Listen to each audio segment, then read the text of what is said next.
الصلاة خير من النوم۔ السلام علیکم ورحمۃ اللہ وبرکاتہ۔ پیارے دوستو، اگر آپ سے کسی نے پوچھ لیا کہ اس دنیا میں شاید سب سے پہلے حج کس نے کیا تو شاید آپ نہ بتا پائیں، لیکن آج کی اس ویڈیو کو دیکھنے کے بعد یقیناً آپ جان جائیں گے کہ اس دنیا میں سب سے پہلے حج کس نے کیا۔ پیارے دوستو، اگر آپ اس بارے میں جاننا چاہتے ہیں تو اس ویڈیو کو آخر تک ضرور دیکھے گا، اور ساتھ ہی ساتھ اگر آپ ہمارے چینل پر نئے آئے ہیں تو چینل کو سبسکرائب کرنے کے ساتھ ساتھ بیل آئیکن پر ضرور کلک کیجیے گا۔ تو چلیے دوستو شروع کرتے ہیں۔ پیارے دوستو، سعودی عرب کے مکہ شہر میں کعبہ شریف کی تعمیر جناب آدم علیہ السلام کے دور میں ہی ہو چکی ہے۔ روایتوں میں آتا ہے کہ جب اللہ نے جناب آدم علیہ السلام کو جنت سے نکال کر اس زمین پر بھیجا تو آدم علیہ السلام نے اللہ کے حکم سے پہاڑوں سے پتھر لا کر خانہ کعبہ کی تعمیر کی، لیکن اس کے ہزاروں سال بعد جب حضرت نوح علیہ السلام کے زمانے میں جو بھینکر طوفان آیا، اس طوفان میں کعبہ شریف کا ڈھانچہ ڈہ گیا تھا، مگر اس طوفان میں بھی خانہ کعبہ کی بنیاد باقی رہی تھی۔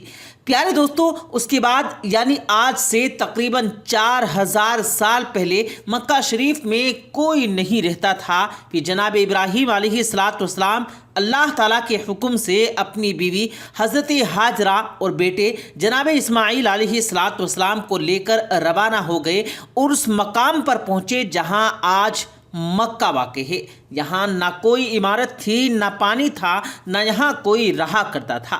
درختوں کے نام پر صرف ببول وغیرہ کی جھاڑیاں ہوتی تھی۔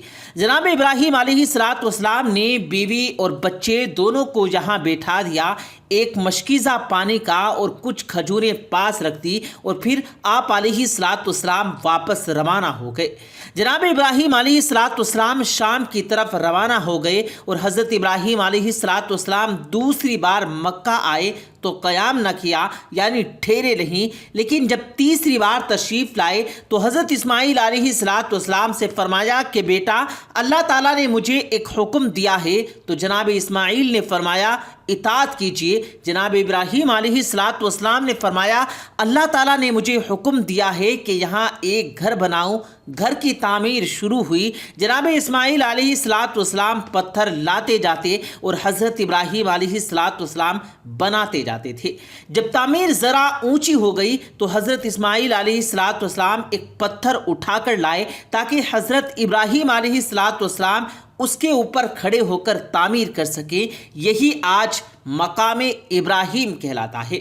پیارے دوستو، دونوں باپ بیٹے دیوار اٹھاتے جاتے تھے اور دعا کرتے جاتے تھے کہ اے پروردگار، ہم سے قبول فرما، تو سننے والا اور جاننے والا ہے۔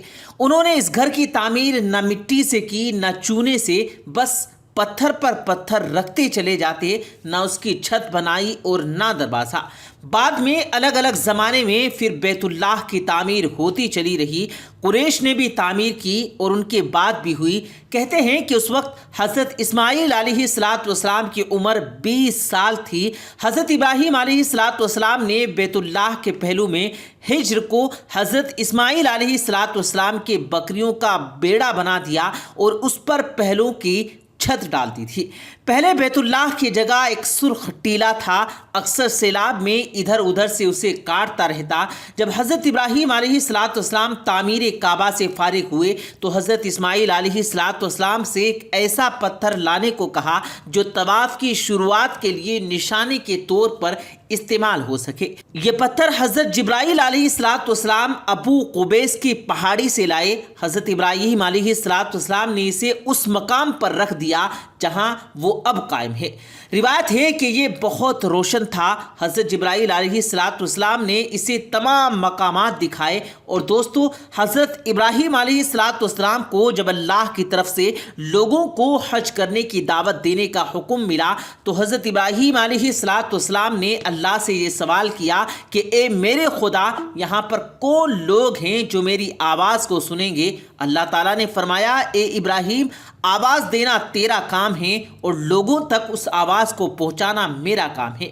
प्यारे दोस्तों, उसके बाद हज़रत इब्राहीम अलैहिस्सलाम अबू कुबैस पहाड़ी पर चढ़कर एक बड़े से पत्थर पर खड़े हुए और लोगों में हज करने का ऐलान शुरू कर दिया कि ए लोगों, अल्लाह ताला ने एक घर बनाया है और तुम पर हज फ़र्ज़ किया है, इसलिए तुम अपने परवरदिगार की आवाज़ पर लब्बैक कहो। तो अल्लाह ताला ने जनाब इब्राहीम अलैहिस्सलाम की इस आवाज़ को इतना बुलंद कर दिया कि इस आवाज़ को दुनिया के हर इंसान ने सुना, यहाँ तक कि पेड़ पौधों को भी वो आवाज़ सुनाई दी, जिसकी वजह से पहाड़ों और पेड़ पौधों में ये ख्वाहिश हो गई कि वो भी अल्लाह के इस पाक घर की ज़ियारत करें। अल्लाह ताला ने जनाब इब्राहीम अलैहिस्सलाम को ये हुक्म दिया कि वो उस घर को रुकू और सजदा करने वालों के लिए पाक साफ रखें। उलमाए किराम के मुताबिक जनाब इब्राहीम अलैहिस्सलाम इस ऐलान के बाद से हज की शुरुआत हुई और सबसे पहला हज जनाब इब्राहीम अलैहिस्सलाम ने किया। ताहिरुल करवी, जिनकी इस किताब को अब्दुस समद सारिब ने उर्दू में मुंतकिल किया, लिखते हैं कि जनाब अब्बास की रिवायत के मुताबिक रसूल करीम सल्लल्लाहु अलैहि वसल्लम ने फरमाया, अल्लाह के घर पर हर दिन रात में अल्लाह के 120 रहमतें नाजिल होती हैं, 60 तवाफ़ करने वालों के लिए, 40 नमाजियों के लिए और 20 अल्लाह के घर को देखने वालों के लिए। हज़रत हसन बिन अती फरमाते हैं कि हमने रसूल करीम सल्लल्लाहु अलैहि वसल्लम के इस कौल पर गौर किया तो मालूम हुआ कि ये सब रहमतें दर हकीकत तवाफ़ करने वालों के लिए है कि वो तवाफ़ करता है, नमाज भी पढ़ता है और काबे की तरफ देखता भी है। किसी ने क्या ही अच्छा कहा है, खाना काबा में तरह तरह की फजीलतें हैं, घर वाला ही उन्हें जानता है। जो कोई यहाँ अपनी ख़ताओं से डर गुजर कर आया, अल्लाह उसकी हिफाजत करता है। ताहिरुल करवी लिखते हैं, खाना काबा 11 बार तामीर हुआ। हज़रत आदम अलैहिस्सलाम ने बनाया, हज़रत शीश अलैहिस्सलाम ने तामीर किया, जनाब इब्राहीम अलैहिस्सलाम ने बनाया, अमालका ने बनाया, जुरहम ने तामीर किया, कैसी ने तामीर किया, कुरैश ने बनाया, अब्दुल्ला बिन ज़ुबैर रज़ियल्लाहु ताला अन्हु ने तामीर किया, हज्जाज बिन यूसुफ ने बनाया, फिर सुल्तान मुराद ने बनाया जो आले उस्मान में था। कुरैश की जानिब से तामीर राव रसूल करीम सल्लल्लाहु अलैहि वसल्लम के ज़माने में हुई। कुरैश की तामीर के लिए जो हलाल माल जमा किया था वो काफ़ी नहीं था, इसीलिए हजर की तरफ से खात एक बालिश जगह कम कर दी गई थी। हजर के पीछे एक छोटी सी गोल दीवार बना दी थी ताकि लोग उसके बाहर तवाफ़ करें।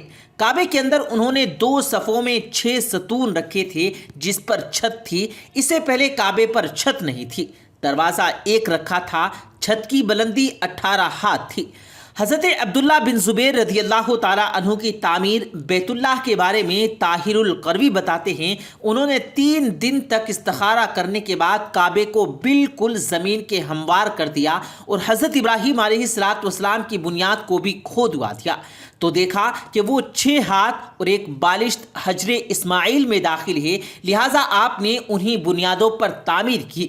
ऐसा उन्होंने हज़रत आयशा रज़ियल्लाहु ताला अन्हु की एक हदीस की बिना पर किया। हज़रत ज़ुबैर रज़ियल्लाहु ताला अन्हु ने काबे की बुलंदी 27 हाथ रखी ताकि अर्श की मुनासिब हो जाए। एक दरवाज़ा दाखिले के लिए और एक बाहर जाने के लिए बनाया। दोनों दरवाजे सतह ज़मीन के बराबर थे। हर दरवाजे की लंबाई 11 थी और 2 पट थे। आपने काबे के 4 सतून बनाए। आपके ज़माने में ये चारों सतून चूमे जाते थे। आपने रुकने शामी की जानिब एक ज़ीना ऊपर जाने के लिए बनाया था और उसे सोने से मुज़य्यन किया था। छत पर परनाला रखा था जो हिजर पर गिरता था। जिस दिन काबा शरीफ की तामीर मुकम्मल हुई वो दिन अजीब था। उस दिन बहुत से ग़ुलाम आज़ाद किए गए, बहुत सी बकरियां ज़िबा की गई। हज़रत ज़ुबैर नंगे पाँव निकले। आपके साथ बहुत से कुरैश भी बरहना पाँव थे, हत्ता कि करम के मकान पर मस्जिद आयशा पहुँचे और उम्रे का अहराम बांधा कि अल्लाह ने उन्हें इब्राहीमी तामीर पर तामीर काबा की तौफीक अता की। इब्ने ज़ुमैर की तामीर की वजह यह थी कि एक शख्स ने मुहासरे के ज़माने में मस्जिद हराम के किसी खेमे में आग जलाई। खेमे में आग लग गई जो बढ़ते बढ़ते काबा तक पहुंच गई और उसने गिलाफ़े काबा रुकने यमानी जला डाला। ये वाक़िया 64 हिजरी का है। 10 साल बाद यानी 74 हिजरी में हज्जाज बिन यूसुफ ने इस बिना पर कि इब्ने जुबैर ने काबे में इजाफा किया था और एक दरवाज़ा मजीद बना दिया था, उसे गिराकर कुरैश की तामीर के मुताबिक कर दिया। ताहिरुल करवी लिखते हैं कि खाना काबा की हर एक चीज़ अब्दुल्ला बिन जुबैर की बनाई हुई है, सिवाय उस दीवार के जो हिज्र में है, वो हज्जाज बिन यूसुफ की बनाई हुई है। इसी तरह मस्जिद के दरवाजे की चौखट और वो अंदरूनी सीढ़ी जो काबा की छत तक जाती है, उस्मानी सुल्तान राबे के ज़माने में 19 शाबान 1974 हिजरी को सुबह 8 बजे मक्का और उसके अतराफ में शदीद बारिश हुई। बारिश से सैलाब हरम शरीफ में दाखिल हो गया और काबा शरीफ के दरवाजे की चौखट से भी बुलंद हो गया। दूसरे दिन जुमेरात को असर के वक्त काबे की शामी दीवार दोनों तरफ से गिर गई। उसके साथ मशरिक की दीवार का कुछ हिस्सा भी, मगरिबी दीवार भी दोनों तरफ से छठे हिस्से की बकदर गिर गई। छत का कुछ हिस्सा भी गिर गया। चुनांचे सुल्तान मुराद ने दोबारा काबे की तामीर का हुक्म दिया। 1 साल में ये तामीर मुकम्मल हुई। इसी तरह जिस तरह हज्जाज बिन यूसुफ ने बनवाई थी, सुल्तान मुराद की तामीर हमारे इस दौर तक बाकी है। दुआ है कि ए रब्बे करीम मौला तमाम उम्मत मुस्लिमा को हज जैसा अजीम फरीज़ा अदा करने की तौफीक अता फरमा। आमीन या रब्बल आलमीन। तो प्यारे दोस्तों, हम उम्मीद करते हैं कि हमारी आज की वीडियो ने आपके ईमान को मज़ीद ताज़ा कर दिया होगा और आपने ये भी जान लिया होगा कि सबसे पहला हज किसने किया था। तो चलिए मिलते हैं इंशाअल्लाह ताला फिर नई वीडियो के साथ। तब तक के लिए अल्लाह हाफिज़।